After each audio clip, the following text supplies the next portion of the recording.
కలియుగంలో జరగబోయే ప్రతి సంఘటనలను శ్రీకృష్ణుడు ద్వాపర యుగంలోనే చెప్పాడు. అందులో 3 ముఖ్యమైన విషయాలు. అవి మీరు వింటే నిలువెల్లా వణికిపోతారు. ద్వాపర యుగంలో భీముడు ఒక ఆవు తన దూడను ప్రేమతో నాలుకతో నిమురుతూ ఉంటుంది. ఎంత ప్రేమ చూపిస్తుంది అంటే దూడ గాయపడి రక్తం కారుతున్నా నిమురుతూనే ఉంటుంది. దీని గురించి భీముడు శ్రీకృష్ణుడిని అడగగా శ్రీకృష్ణుడు కలియుగంలో తల్లిదండ్రులు తమ పిల్లల్ని అతి గారాభంతో ఎంతలా ప్రేమిస్తారు అంటే వారు నాశనం అయ్యేంత.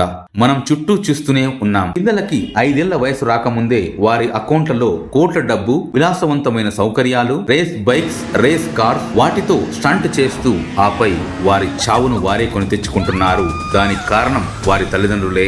ధర్మరాజు 2 తొండములు కలిగిన ఏనుగును చూస్తాడు. దాని గురించి కృష్ణుడిని అడగగా కృష్ణుడు వివరిస్తూ కలియుగంలో జనులు తమ స్వార్థం కోసం 2 ముఖాలతో వివిధ సందర్భాలలో వివిధ రకాలుగా, ఒక సందర్భంలో మంచిగా, మరొక సందర్భంలో చెడుగా ప్రవర్తిస్తూ నమ్మిన వారికే వెన్నుపోటు పొడుస్తారు. సహదేవుడు 4 బావులను చూస్తాడు. కానీ ఒక్క దాంట్లో మాత్రమే నీరు నిండుగా ఉండి మిగతా బావులు ఎండిపోయి ఉన్నాయి అని చెబుతాడు. దానికి శ్రీకృష్ణుడు కలియుగంలో ధనవంతులు ఇంకా ధనవంతులు అవుతూ నీరు నిండుగా ఉన్న బావిలా ఉంటూ కోట్లు ఖర్చు చేస్తారు. కానీ తమ చుట్టూ ఉన్న పేదలను పట్టించుకోరు సరికదా, వారి శ్రమను దోచుకుంటూ ఇంకా విలాసవంతమైన సౌకర్యాలు అనుభవిస్తూ ధనవంతులుగా మారుతారు. దీని గురించి మీరేమనుకుంటున్నారో కామెంట్ చేయండి.